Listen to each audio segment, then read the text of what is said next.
στο λάμο. Αλλά θα το κατάλαβα γιατί την καρέκα δεν εντάξει τώρα. Την καρέκα για να κάτσει, για να το μείνει πεθάνω. Αυτό μπήκε. Παλιά, λέγεται να πάρουμε να μην αναφήνουμε, τι θα κάνουμε. Εγώ μέσα εκεί. Μετά θα πούνε ότι είναι ο κύριος ρε μαλάκα. Ποιος είναι ο Ανδρέας, ρε? Ποιος ο τρέχω. Ανάκα. Ποιος είναι ο Ανδρέας? Εσύ δεν είπες να πάρω τον Ανδρέα να έρθει? Να πάρω μπύρες. Α, Α, Γιάννη, να το προσέξω αυτό. δεν ακούω εδώ πάνω, ρε. Έχει ποφόρο. Έχει το όριμο στην αισθάση. Κάνει το όριμο. Κάνει θόρυβο με στάση, φίλε. Φίλε, να το προσέξω. Έχει καθίσει να το προσέξει.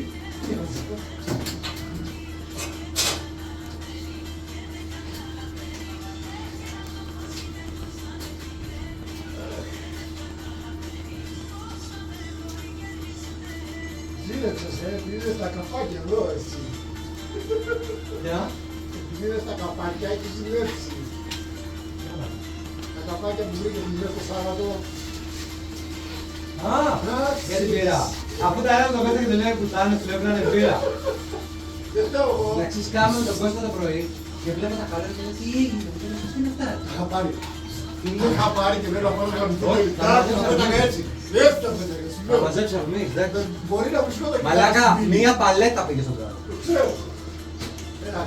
Αυτό είναι 27. 17.